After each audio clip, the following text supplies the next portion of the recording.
नमस्कार साथियों, कैसे हैं आप लोग। आप लोगों का मार्गदर्शन इंस्टीट्यूट में स्वागत है। साथियों, हम समास पढ़ रहे थे और समास की जो है 4 क्लासें आपकी हो गई थी। आज समास की आखिरी क्लास है और इस आखिरी क्लास में समास आपका समाप्त हो जाएगा। ठीक है, तो हम समास जो है तत्पुरुष समास पढ़ चुके हैं, उसके दोनों उपभेद भी पढ़ चुके हैं, है ना, द्विगु और कर्मधारय। फिर उसके बाद हम द्वंद्व समास पढ़ चुके हैं। अव्ययी भाव समास हमारा चल रहा था। अव्ययी भाव समास के बाद हमारा एक ही बचेगा, कौन सा, बहुब्रीहि बचेगा। ठीक है, तो अव्ययी भाव समास में हम कुछ उदाहरण बताए हैं आपको और कुछ उदाहरण और बता देते हैं ताकि थोड़े से और उदाहरण हो जाए, है ना, कि एग्जाम में आए तो मिल जाए। तो चलिए शुरू करते हैं अव्ययी भाव। देखो, अव्ययी भाव समास पहचान करने के लिए हम आपको बता चुके हैं। इसके जो रूप चिन्ह होते हैं, प्रति, यथा, बे, भर, नी, है ना, ये सब इसके रूप चिन्ह हैं। तो चलिए समास विग्रह में कुछ और ले लेते हैं। एक तरफ आपका हो जाता है समास, एक तरफ समास हो जाता है आपका, और एक तरफ हो जाता है समास विग्रह। समास विग्रह, ठीक है। चलिए थोड़े से और उदाहरण हम देख लेते हैं, उसके बाद बहुब्रीहि करते हैं और आज ये समाप्त हो जाएगा, है ना। ज्यादा बड़ी क्लास ना होगी, बिल्कुल छोटी क्लास होगी। तो चलिए समास, कुछ उदाहरण आपके हो गए थे, जैसे कि आपका हो गया था रातों रात, प्रतिवर्ष, प्रत्येक, यथाशक्ति हो गया था, प्रत्यक्ष हो गया था, संभव हो गया था ना। एक और है, जैसे आपसे कहा जाए प्रत्याशा, शायद ये नहीं हुआ था, अगर हो गया होगा तो कोई बात नहीं, है ना। जैसे प्रत्याशा, प्रत्याशा का समास विग्रह करेंगे तो क्या हो जाएगा, प्रत्याशा। प्रत्याशा का जब समास विग्रह करते हैं तो आशा के बदले आशा, उसी को हम बोलते हैं प्रत्याशा। यानी आशा के बदले आशा के बदले आशा, आशा के बदले अगर आशा हम लगाते हैं तो उसको बोलते हैं क्या, प्रत्याशा बोल देते हैं। यानी कि प्रत्याशा का समास विग्रह क्या हो गया, आशा के बदले आशा हो गया। ठीक है, अगला है आपका, जैसे कहा जाए, जैसे कहते हैं हम आजीवन आपके साथ रहेंगे। आजीवन, आजीवन कहते ना भैया, हम आपके साथ आजीवन साथ निभाएंगे आपका। तो आजीवन का मतलब क्या होता है, जीवन पर्यंत, है ना, जीवन पर्यंत। ये हो जाएगा आपका जीवन पर्यंत, यानी हमेशा। क्या, हमेशा, जीवन पर्यंत यानी कि हमेशा। ठीक है, ठंड बहुत ज्यादा है भाई, आप लोग बाहर बहुत कम ही निकलें, काम हो तभी निकलें। चलिए, आजीवन यानी कि जीवन पर्यंत, आजीवन हमेशा, है ना। जैसे एक और उदाहरण है, जैसे कह दिया है धीरे धीरे, ये आपको बता दिया गया है ना, धीरे धीरे यानी धीरे के बाद धीरे, धीरे धीरे। एक है बीचों बीच, एक है आपका बीचों बीच, बीचों बीच, बीचों बीच। इसका समास विग्रह क्या हो जाएगा, बीचों बीच का, बीचों बीच, बीचों बीच का समास विग्रह क्या हो जाएगा भैया, बीच के भी बीच में, क्या हो जाएगा, बीच, बीचों बीच। कहीं ना भैया हम बीचों बीच में हैं, है ना, तो यानी बीच के भी बीच में, बीच के भी बीच में, यानी हम बीचों बीच हैं। हाँ, अब देखो कुछ और उदाहरण है ना, जिनका हम समास विग्रह नहीं कर रहे हैं, ऐसे आपको बता दे रहे हैं, और ये जो पेपर में अक्सर इनसे रिपीट होता रहता है, पूछा जाता है। जैसे आपका देखो, बे से आपका बनता है बेशर्म, क्या बनता है, बे से बनता है बेशर्म। बेशर्म हो गया, बेहया हो गया, बेहया, बेहया हो गया, है ना, बेशर्म हो गया आपका, और बेहया हो गया, बेहया, बेशर्म, बेहया, भरपेट, भरपूर। जैसे आपका भरपेट, भर से बन गया, है ना, भरपेट, और भर से बन गया भरपूर, क्या बन गया, भरपूर। ये सब आते हैं, भरपूर हो गया। आमरण हो गया, जैसे आ से है ना, आनी। देखो ऊपर जब आप, अगर आप अभी क्लास देख रहे हैं तो आपको नहीं समझ में आएगा, लेकिन ऊपर जो अव्ययी भाव के हम रूप चिन्ह बताए हैं, उन रूप चिन्हों को मिला के जो बनते हैं ना, क्या हो गया आपका, आमरण हो गया। क्या हो गया, आमरण हो गया, आमरण हो गया। आमरण के बाद है आजन्म, जिसका जन्म नहीं हुआ हो उसको बोलते हैं आजन्म, है ना। आजीवन हो गया, आजीवन हो गया, आजीवन हो गया। आजीवन के बाद निर्धन, नी से देखो निर्धन बन गया, नी से क्या बन गया भैया, निर्धन बन गया। और नी से निर्विरोध बन गया, निर्विरोध बन गया, निर्विरोध बन गया। तो ये सब उदाहरण जो हैं किसके हैं, अव्ययी भाव समास के उदाहरण है ना। इनको नोट करके लिख लीजिए भैया, आप स्क्रीनशॉट ले लिया करें, उसके बाद इसको नोट कर लिया करें, नोट्स जरूर बनाएं, क्योंकि हिंदी आपको पूरी मिलने वाली है, एक पॉइंट आपका छूटेगा नहीं। हिंदी का जितना भी सिलेबस है, जो भी चैप्टर पढ़ाएंगे, उसका एक भी पॉइंट नहीं छोड़ेंगे, आपको बताएंगे जरूर, ठीक है। चलिए, तो आप इसको देख लीजिए, ठीक है। इसके बाद हमारा आखिरी समास जो है, आज की क्लास का आखिरी समास जो होगा वो बहुब्रीहि समास पे होगा, उस पर हम चर्चा कर लेते हैं, ठीक है। कौन सा समास होगा, बहुब्रीहि। चलिए मिटाते हैं इसको, फिर आगे देखते हैं, बहुब्रीहि समास पढ़ लेते हैं। और ये आज का आखिरी समास है, यहीं से हमारा समास समाप्त होता है। ये नीली स्याही नहीं मिट पाती जल्दी से ठंड में, और तो स्याही मिट जाती है पर नीली नहीं मिट पाती, इसको मिटाने में बड़ी दिक्कत होती है ना? इसीलिए हम कम से कम नीली स्याही का प्रयोग करते हैं, नीली स्याही नहीं मिट पाती।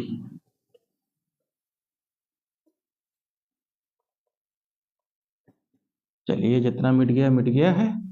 ठंड में क्या है, ये सब जम जाता है, जैसे इंसानों का खून जमता नहीं, वैसे ठंड में स्याही जम जाती है ना। चलिए, हम नीली स्याही का कम ही प्रयोग करेंगे। चलिए, अगला समास जो है हमारा, वो कौन सा है भैया, वो है आपका बहुव्रीहि, बहुव्रीहि,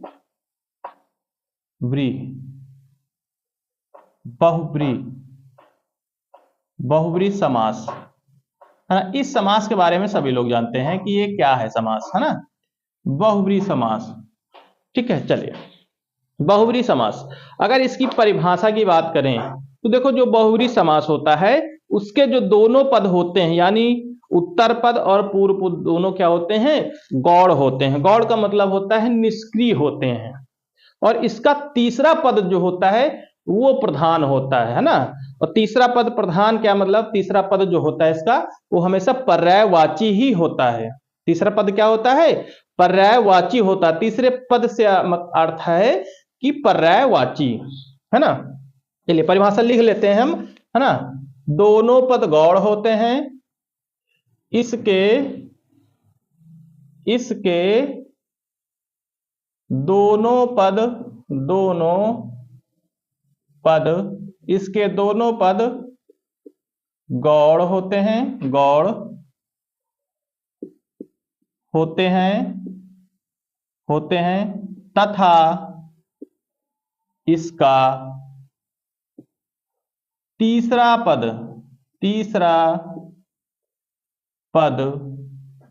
प्रधान होता है। तीसरा पद क्या होता है भैया, प्रधान होता है। तीसरा पद प्रधान होता है। इसका तीसरा पद क्या होता है भैया, मुख्य होता है, यानी प्रधान होता है ना।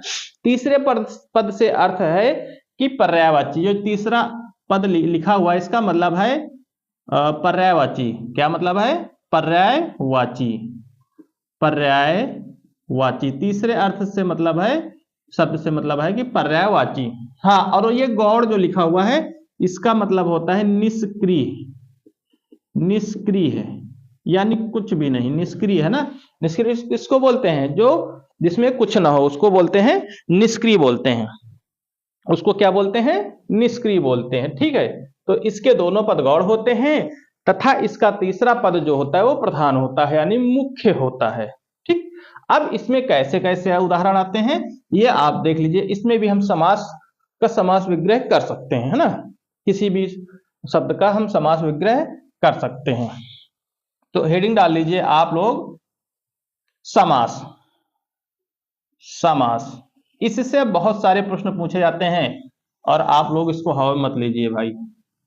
समास विग्रह, चलिए समास विग्रह अभी देखिएगा।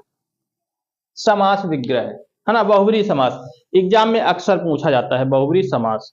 और ये बहुब्री समास और किस समास से के उदाहरण से फंसता है, ये कर्मधारय समास के कुछ उदाहरण भी इसमें आ जाते हैं, है ना। तो चलिए हम बात करते हैं, बहुब्री समास पढ़ रहे हैं तो बहुब्री समास के बारे में। जैसे कहा जाए आपसे गिरधर, क्या कहा गया, गिरधर, गिरधर। तो गिरधर का मतलब क्या होता है, इसका समास विग्रह करेंगे तो क्या होगा। अब गिरि माने सबको पता है कि गिरि माने क्या होता है भैया, पर्वत होता है। गिरि माने क्या होता है, पर्वत। गिर को धारण करने वाला, गिरि को धारण करने वाला, जो गिर को धारण करता है उसी को बोलते हैं गिरधर। और गिर माने होता है पर्वत, गिर माने पर्वत होता है। गिर माने क्या होता है, पर्वत। यानी गिर को धारण करने वाला क्या बोला जाता है उसको, गिरधर। और किसने पर्वत को धारण कर रखा है, तो आप लोग भैया श्री कृष्ण जी को देखे हैं ना, एक छंगुनिया पे, एक उंगली पर।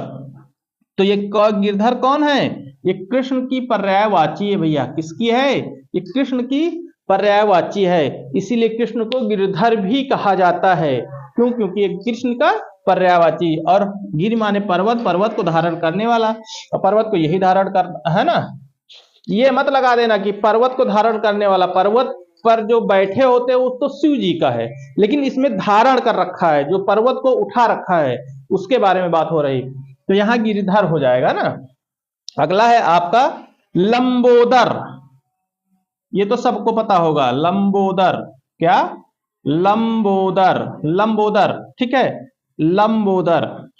चलिए लंबोदर, लंबोदर का समास विग्रह करिए। लंबा है उदर जिसका, लंबा है उदर जिसका, क्या हो जाएगा, लंबा है उदर जिसका, लंबा है उदर जिसका।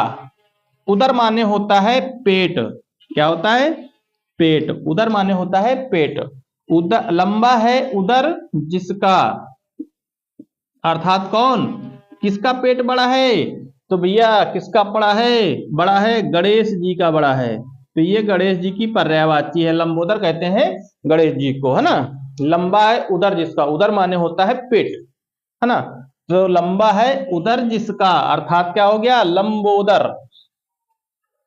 कुछ वीडियो में आपको आवाजें आ रही होंगी, है ना, तो बाहर दुकानदार जो है, मतलब, है ना, उनके मशीनें वशीनें चला करती हैं, लकड़ी का काम है, तो कभी कभी आ जाती हैं, सारे वीडियो में नहीं आती।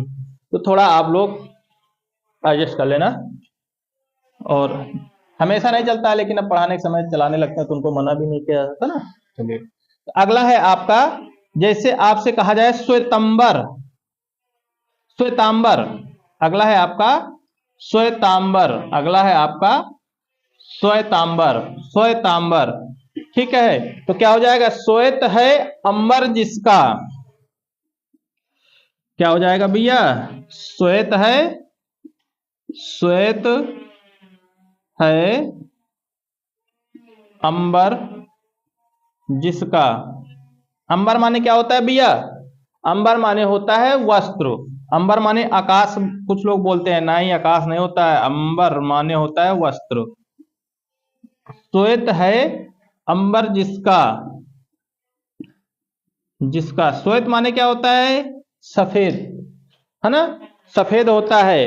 श्वेतांबर, श्वेत है अंबर जिसका, सफेद वस्त्र है जिसका, अर्थात कौन, किसके वस्त्र सफेद हैं, तो भैया बचपन में आप लोगों ने पढ़ा था कि सरस्वती माता, क्या, सरस्वती, ये सरस्वती जी की पर्यायवाची है श्वेतांबर। हाँ यहां पर कुछ लोग गड़बड़ कर देते हैं भैया।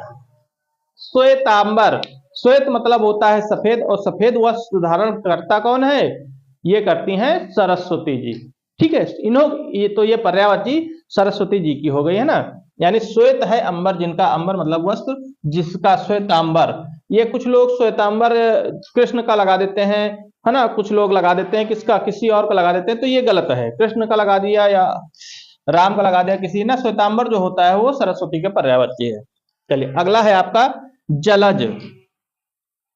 जलज, ये तो पर्यायवाची साफ साफ दिख रही है ना।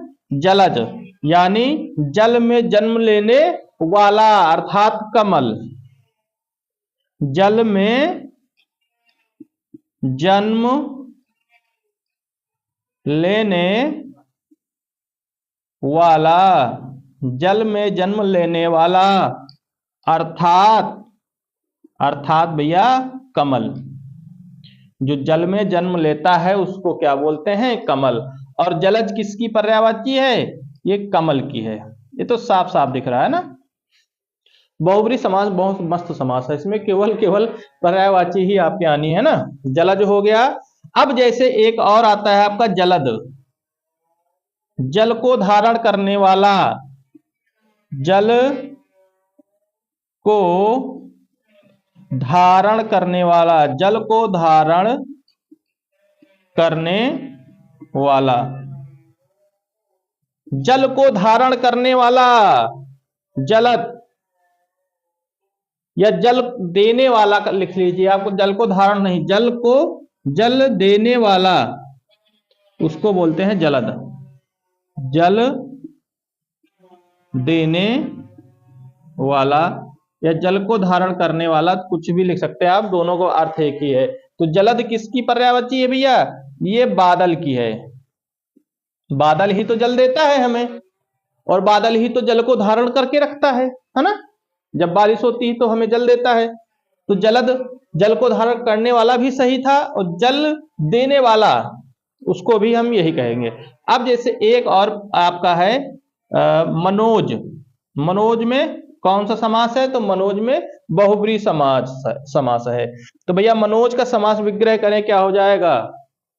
मनोज किसे कहते हैं, जो मन से जन्म लेता है उसको मनोज कहते हैं। जो मन से जन्म लेता है उसे मनोज कहते हैं। मन से जन्म लेने वाला, अर्थात कौन है भैया, अर्थात कामदेव। कामदेव, तो कामदेव क्या है, ये मन से ही तो जन्म लेते हैं। कामदेव जो होते हैं ये मन से ही तो जन्म लेते हैं। तो मन से जन्म लेने वाले को क्या बोलते हैं, कामदेव। तो मनोज किसका पर्यायवाची है, कामदेव का। किसका है, कामदेव का, जो मन से जन्म लेता है ना। चलिए और उदाहरण देखते हैं। स्क्रीनशॉट आप लेना चाहो तो ले लीजिए, है ना, नहीं तो हम मिटा दे रहे हैं। फिर कुछ उदाहरण और देखते हैं इसमें। चलिए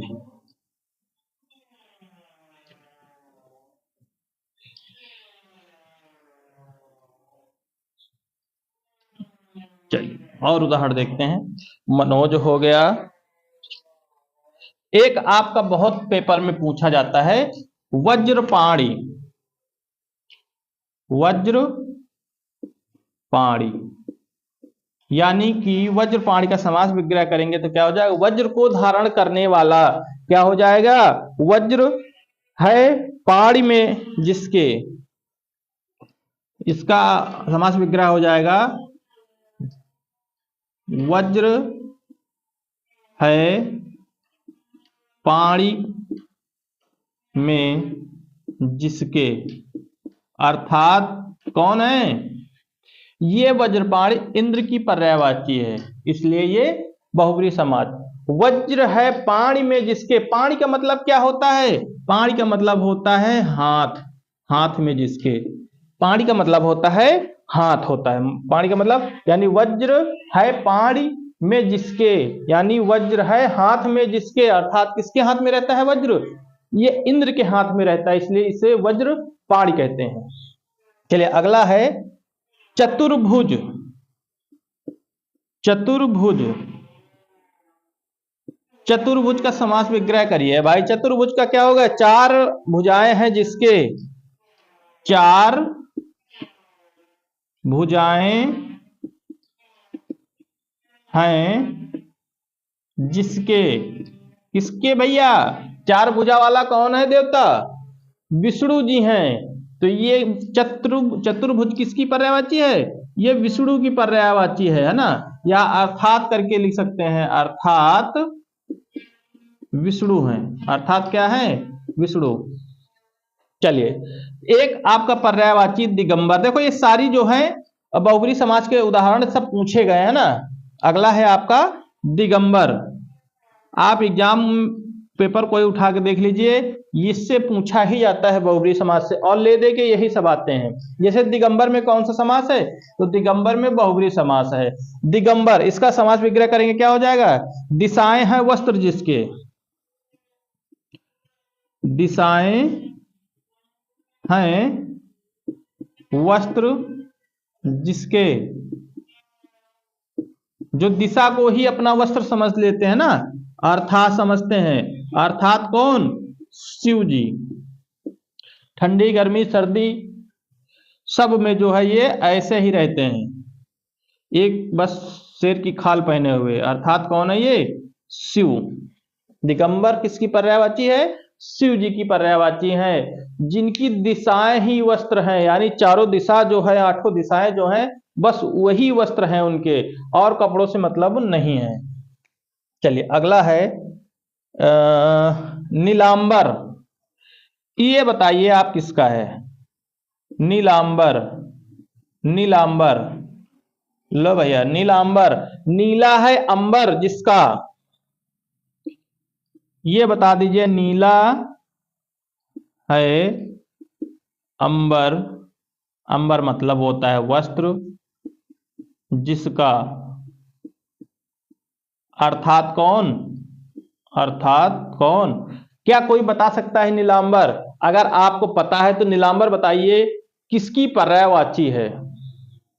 ठीक है, बहुत ही प्यारा है भाई, ये आपको बताना है, हम नहीं बताएंगे, बस इतना बता दिए, नीला है अंबर जिसका, यानी वस्त्र जिसका, जो नीले वस्त्र पहनता है वो कौन है, बहुत ही आसान है। पर ये अब एक चीज और बता देते हैं, ये मित्र हैं किसके, ये मित्र हैं, मित्र हैं, बस हिंट दे रहे हैं, मित्र हैं कृष्ण जी के मित्र हैं, ये कृष्ण जी के मित्र हैं, कृष्ण जी के मित्र हैं शायद, हाँ कृष्ण जी के ही मित्र हैं, है ना। तो आपको बताना है कौन, कमेंट में आप बताइए, अगर आप क्लास देखते हैं तो आप कमेंट में बताएं जरूर नीलांबर किसकी पर्यायवाची है। चलिए अगला है पीतांबर, पीतांबर, पीतांबर, पीतांबर यानी पीला है, अंबर जिसका यानी वस्त्र जिसका, है ना, पीतांबर, पीत है अंबर जिसका, अंबर माने वस्त्र है, कई बार बता चुके हैं, अब आप लोगों को पता हो गया है। पीत है यानी पीला वस्त्र कौन धारण करते हैं, कृष्ण जी वस्त्र करते हैं, कौन करते हैं, कृष्ण जी, पीला वस्त्र पहनने का काम कृष्ण जी का, है ना, पीतांबर। चलिए और देख लेते हैं, जैसे आपका त्रिवेणी है, त्रिवेणी है, त्रिवेणी हो गया आपका, पंचानन हो गया, पंचानन हो गया, ये सब आप इनका अलग करिए, ठीक है। पंचानन किसकी पर्यायवाची है, तिरंगा है, तिरंगा हो गया आपका, तिरंगा के बाद आपका जितेंद्रिय, जितेंद्रिय, इतने बता दिए। अब इन सब का आप समास विग्रह करके हमें बता सकते हैं, नहीं तो आप अपनी कॉपी में ही लिख लें, फिलहाल बताएंगे कमेंट में तो अच्छी बात है। त्रिवेणी का समास विग्रह करना है और तिरंगा का करना है, ठीक है। एक आपका और इंपॉर्टेंट है, वो हम बता देते हैं, एक आपका इंपॉर्टेंट है आज की क्लास का, ये तो छूट गए तो फिर गड़बड़ हो जाएगा भैया। दशानन,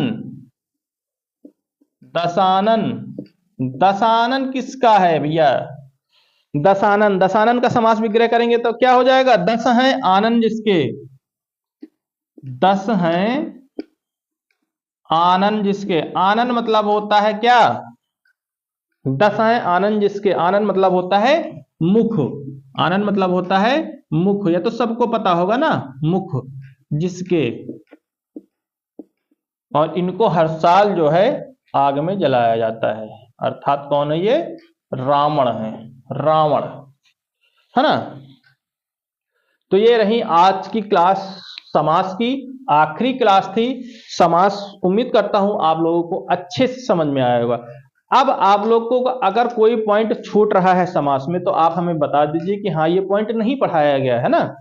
देखो फ्री क्लास है तो इसका मतलब ये नहीं कि हम छोड़ छोड़ कर पढ़ाएंगे और थोड़ा थोड़ा पढ़ाएंगे, पूरा जितना भी पढ़ाएंगे, जो भी चैप्टर पढ़ाएंगे उसका पूरा सिलेबस आपको बता दें, जितना चैप्टर में है वो सारा बताएंगे, है ना। उसके लिए चाहे एक वीडियो बनाना पड़े चाहे 10 हम बनाएंगे, ठीक। अब आपका समास हो गया है, तो समास के 5 क्लासें हम आपको करवा दिए हैं, समास के 5 क्लासें हम आपको करवा दिए हैं और 5 क्लास में आपका समास समाप्त हो गया। हाँ, समास में हम प्रैक्टिस करवाएंगे, तो बता ही दिए आपको, जब भी प्रैक्टिस करवाएंगे हम रात के 9 बजे। जिसको प्रैक्टिस करना है मेरे साथ, प्रैक्टिस सेट के साथ मैं लाइव आऊंगा, आप रात के 9 बजे, हाँ ये अभी निश्चित नहीं है कि किस दिन करवाऊंगा, लेकिन हम कल भी करवा सकते हैं, परसों भी करवा सकते हैं, किसी भी दिन करवा सकते हैं ना। अब ये चैप्टर समाप्त हो रहा है, इसके बाद हम करवाएंगे, 1-2 दिन में करवा जरूर देंगे।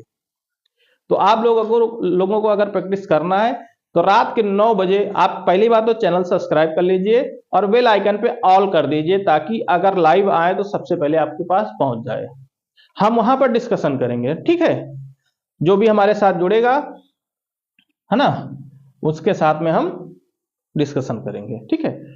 तो हम भी लाइव बताएंगे और आपको आंसर कमेंट में देना है। तो उम्मीद करता हूं क्लासें आपको अच्छी लगती होंगी, समझ में आता होगा।